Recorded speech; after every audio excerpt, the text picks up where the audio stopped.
Hello everyone. Today on this auspicious day of Rakhi, we are talking with Nikhil Khandelwal ji. He is Chairman and Managing Director of Systematix Corporate Services. How are you, sir? Hi, good afternoon. I'm doing well, thank you. Okay. Congratulations for excellent results this quarter. The company has done very well. So please tell us about the core business and the different verticals company is offering. Thank you. So Systematix Corporate Services Limited, we primarily operate in four areas in the equity services space. Our oldest business is our equity broking business, wherein we provide brokerage for institution, HNI, and retail clients. The second business line for us is investment banking, wherein we work with companies and shareholders for fundraise, mergers, acquisitions, and also for taking companies public as a merchant banker. The third business is of wealth management, wherein we work with the HNIs and family offices for managing their wealth. And the fourth business for us is asset management, where we run our own PMS, and also we have recently announced launch of our own AIF funds, which is alternate investment funds. So these are the four areas which we work in. All have a common thread of equity. So we are our entire solutions and products are focused around equities as a common theme. Okay. So what is the major focus currently? Since you have four verticals, what is the company's focus? No, so all four are important growth areas for us. We are a organization which is positioned as a boutique equity advisory house. So we work primarily across all our businesses.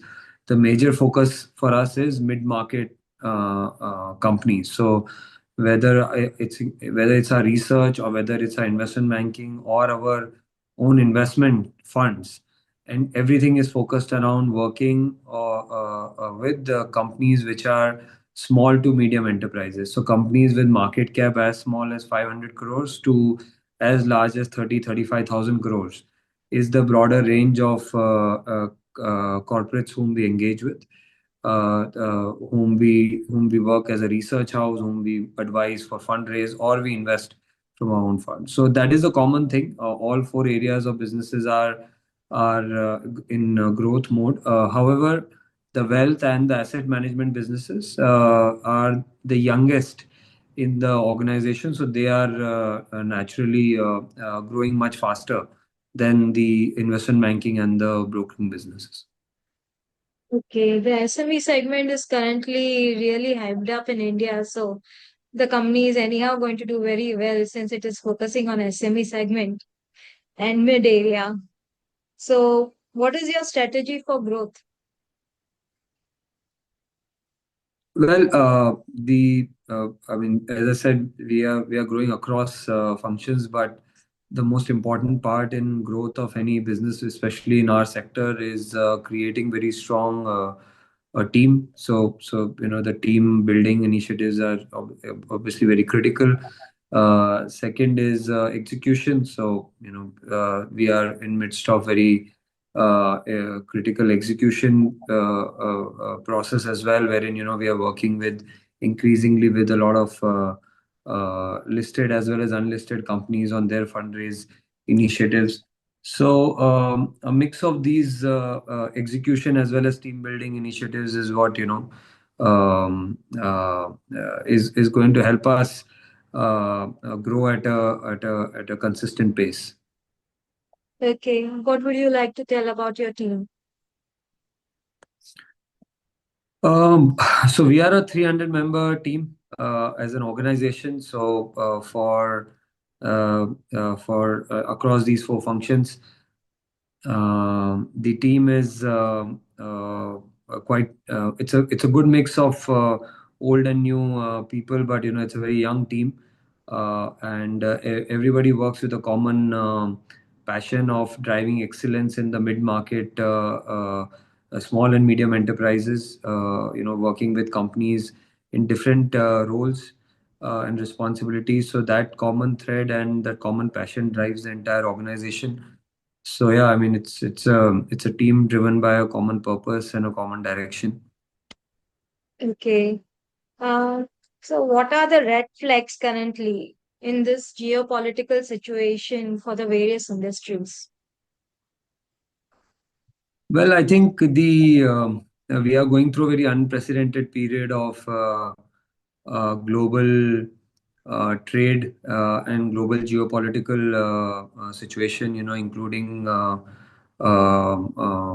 supply chain issues, trade, tariff wars, etc.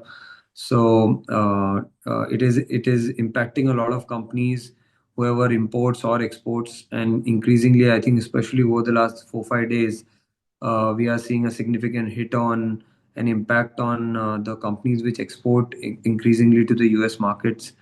So in general, I think the clients are cautious, and that's what our guidance to our set of investors or corporate clients is to make their capital allocation as well as their capital investment plans with caution. Indian market will be a strong market for growth, but we are at the end of the day very deeply interlinked with the global ecosystem. So the global markets are going through a very significant turmoil, and we don't know how the future will hold. So while we remain optimistic about India and India's demand, and India's capability to scale up its manufacturing and services infra, but we are going through a very a difficult time globally. So cautiously optimistic. I think that is the approach in business and in our advice to clients at this point of time. Okay. Which industry you would recommend for 1 year, this coming 1 year? So, from I think India centric businesses, we are seeing a significant growth in certain industries which seems like which will sustain. The government's capex program is continuing to do well, especially in areas like power, infra. So we are quite optimistic on the power industry. So that is one area where capital goods companies or power EPC companies we are quite positive on. We are also quite positive on the technology revolution in India, especially on the data center side, as well as the green energy side. Green energy and the renewables as a category is a huge area of interest as well as investment potential, and as well as data centers. So power, green energy, and data centers. I think these are the important three themes to look for as far as investors who are looking to invest in the Indian markets. In the short run, how do you see the markets for next 3 months? Well, I think Well, the I think the markets markets.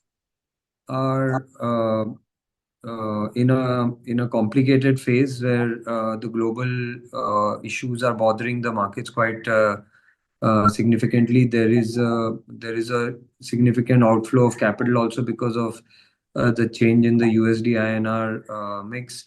Over the next 2 3 months, we feel that there will be a significant impact which will be visible on companies, the export-oriented companies, their balance sheet and their order book. So we are of the view that in the next 2 3 months, market might give flat to negative returns. It will be a very stock-specific market, a very result-driven market. So from a short-term, markets doesn't seem to be looking increasingly optimistic. That's the advice at this point of time. Okay. So please tell our investors that what are the key points for selection of SMEs, because number of SMEs are increasing day by day. So please Yeah, tell I them think how to select.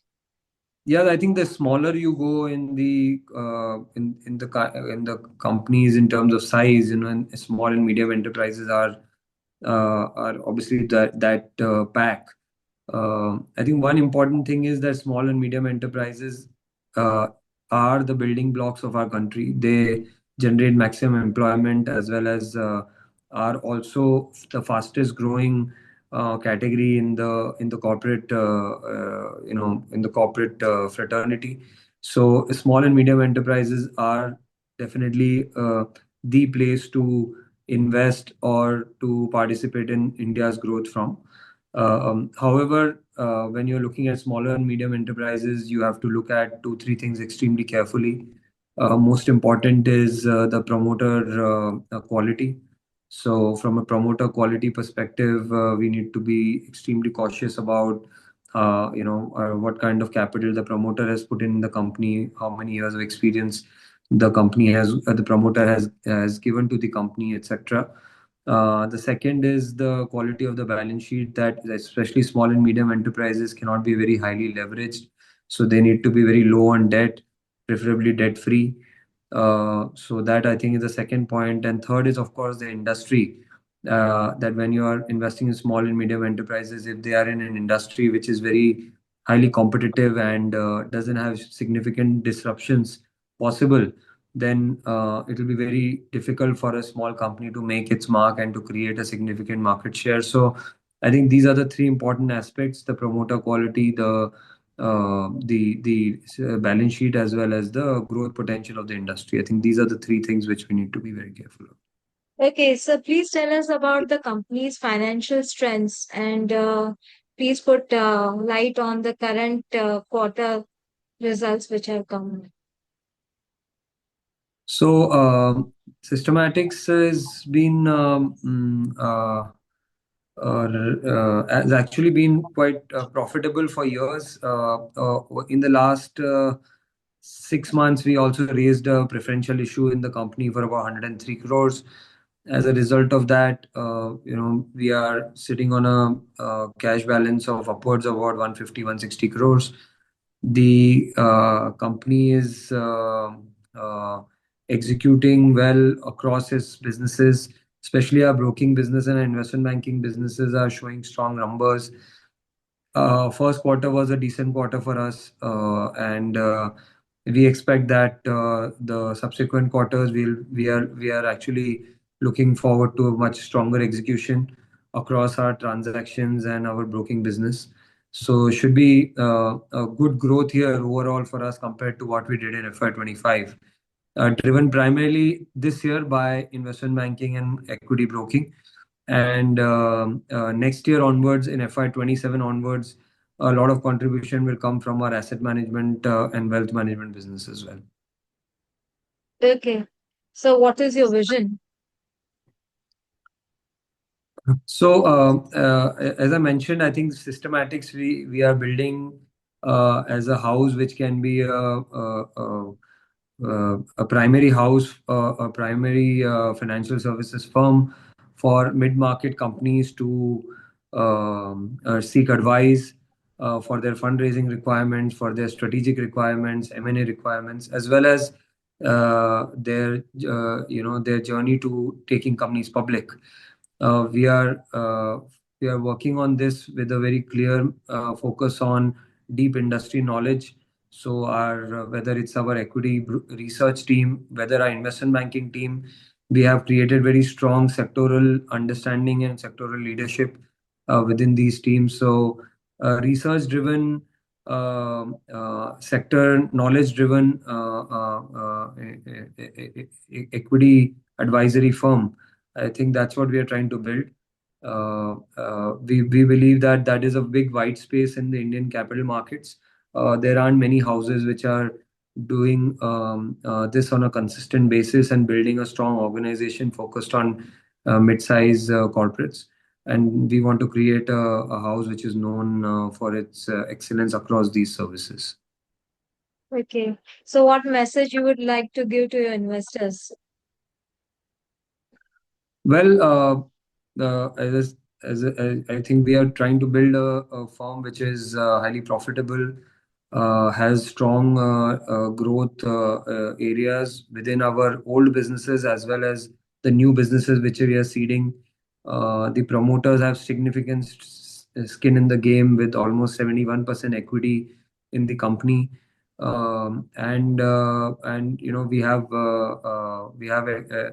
absolute clarity that we want to build an institution which is known for its excellence and for its strong leadership team beyond what the promoters do in the firm. So it's hence it will be a long-lasting, a growth-oriented business for all stakeholders.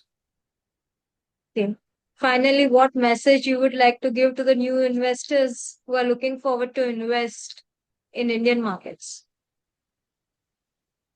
Well, I think India is a strong growth market for everybody, old and new. We are a 6+% GDP market in or at least anytime over the next 8 to 10 years. We are moving from a service-oriented economy to a manufacturing-oriented economy, which is actually a very critical juncture in our growth and in any economy's growth. So a mix of those factors definitely makes India a very attractive market for people old and new. And India, as I mentioned, is a country which is being created by small and medium enterprises. So Indian market and small and medium enterprises within the Indian markets all are significant pockets of growth and for value creation. So investors should look at the country as well as these markets quite positively. Thank you, Nikhilji, for sparing your precious time and giving us important information. Thank you. Thank you so much. Pleasure. Yes, sir. Yeah.